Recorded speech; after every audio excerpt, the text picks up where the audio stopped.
Primera de Macabeos. Alejandro, hijo de Filipo, rey de Macedonia, que venía del país de Quitim, reinaba en toda la Grecia. Después de haber vencido a Darío, rey de los persas, reinó en su lugar. Sostuvo numerosas batallas, se apoderó de ciudades fortificadas y dio muerte a los reyes de esas regiones. Llegó hasta los confines del mundo, amontonando riquezas de muchos países. La tierra tuvo que callarse ante él y su orgullo no tuvo límites. Reunió a un ejército muy numeroso. Dominó a provincias, pueblos y reyes y los hizo sus súbditos. Pero después de todo eso cayó enfermo y vio que se iba a morir. Entonces convocó a sus compañeros, a los que había sido educados con él desde la infancia, y les repartió su reino estando aún con vida. Alejandro murió después de 12 años de reinado. Sus compañeros tomaron el poder, cada cual en su sector. Luego de su muerte, todos ellos se hicieron coronar como reyes y lo mismo hicieron sus hijos después de ellos durante largos años. El mal fue aumentando en la tierra. De su descendencia salió aquel retoño impío, Antíoco Epifanes, hijo del rey Antíoco. Había estado primero como rehén en Roma, pero el año 130 de la realeza de los griegos subió al trono. Fue entonces cuando surgieron en Israel unos renegados que arrastraron a muchos consigo. Reconciliémonos con las naciones que nos rodean, pues desde que nos separamos de ellos, nos han ocurrido muchas adversidades. Esta sugerencia tuvo buena acogida. Algunas personas de nuestro pueblo fueron a ver al rey, quien los autorizó para que siguieran las costumbres de los paganos. Construyeron en Jerusalén un gimnasio, tal como lo hacen los paganos. Se repusieron los prepucios y renegaron de la alianza apartada para engancharse al mismo carro de los paganos. Se vendieron para hacer mal.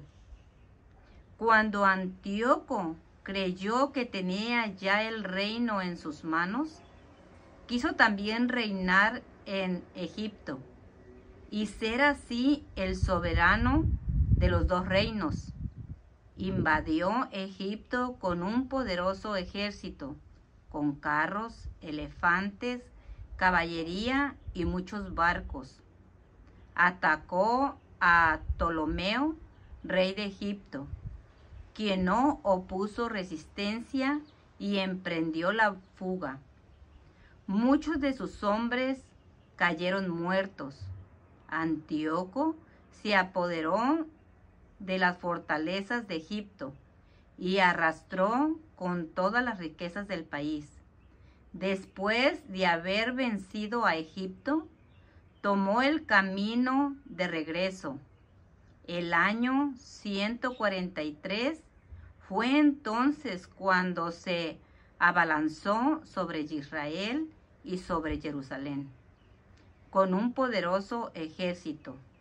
Lleno de orgullo, Antíoco entró en el lugar apartado y sacó el altar de oro, la menorá, en el que brilla la luz, con todos sus accesorios, la mesa y las vajillas para las ofrendas, las copas, los incensarios de oro, el velo, las coronas.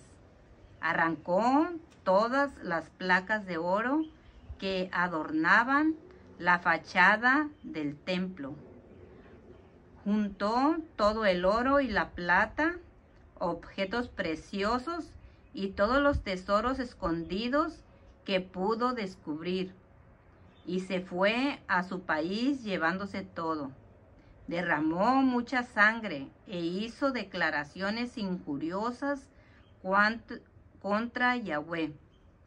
Todos los pueblos de Israel estaban en duelo. Los jefes y los ancianos gimen. Las muchachas y los jóvenes están macilientos, y las mujeres han perdido su belleza. Las canciones de boda se han cambiado en lamentaciones, y la recién casada está de duelo en su pieza. La tierra se estremece a ver quiénes la ocupan, y toda la casa de Jacob está cubierta de vergüenza. 2 años después, el rey envió a un jefe a las ciudades de Yahudá, quien llegó a Jerusalén con un poderoso ejército. Engañó a los habitantes con palabras pacíficas, pero cuando se hubo ganado su confianza, se lanzó por sorpresa sobre la ciudad. La castigó brutalmente y dio muerte a mucha gente de Israel. Saqueó la ciudad, la incendió, demolió sus casas y sus murallas. Sus soldados se llevaron cautivas a las mujeres y a los niños, arriaron con todo el ganado. Después construyeron la ciudad de David, haciendo allí una fortaleza con una muralla muy ancha y con poderosas torres. Dentro de la fortaleza pusieron gente sin conciencia, a renegados que se hicieron fuertes allí. Almacenaron allí armas y provisiones, y amontonaron dentro todo lo que habían reunido en Jerusalén. Pasó a ser una terrible amenaza. Era un peligro para el lugar apartado. Y el enemigo amenazaba desde allí a Israel a cada momento. Derramaron sangre inocente alrededor del lugar apartado. Profanaron el lugar apartado. Los habitantes de Jerusalén huyeron, y ésta se convirtió en una guardia de extranjeros. Pasó a ser una extranjera para sus hijos, y estos la abandonaron. Su templo se convirtió en un desierto. Sus fiestas se cambiaron en días de luto. Sus Shabbat fueron burlados. Era el desprecio en vez de respeto.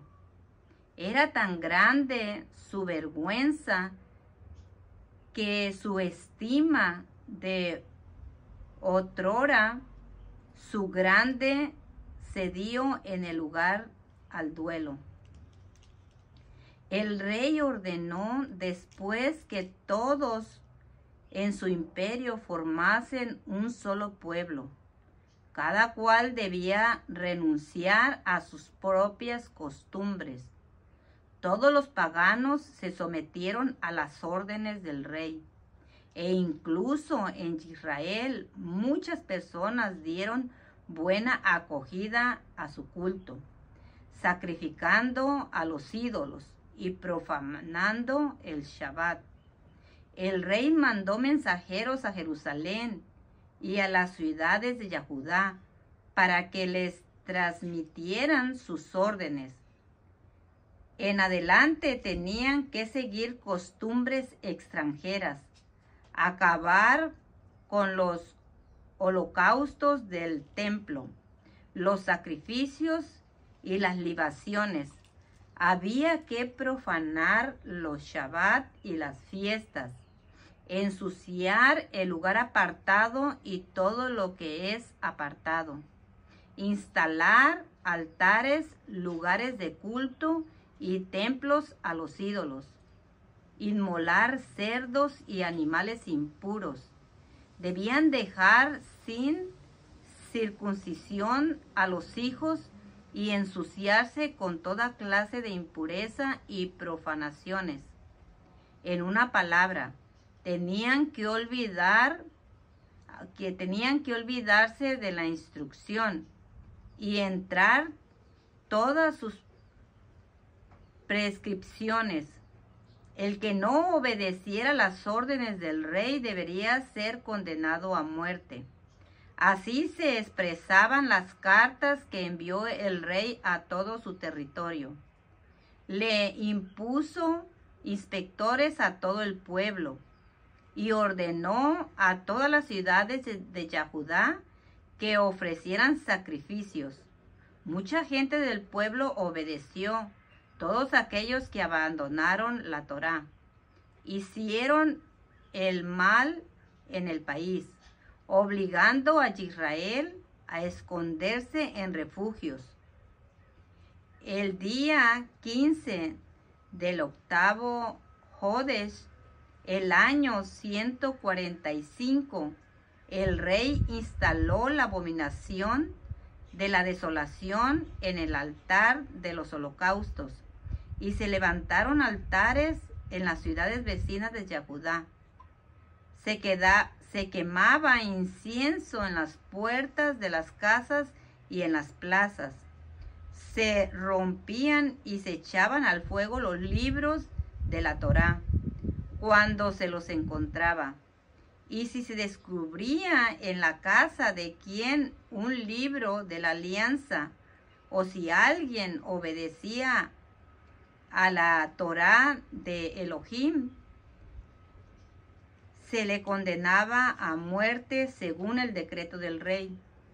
Mes a mes en sus ciudades se castigaba a los israelitas que eran sorprendidos contraviniendo lo dispuesto, y el 25 de cada mes se ofrecía sacrificio en el altar instalado en el lugar del altar de los holocaustos.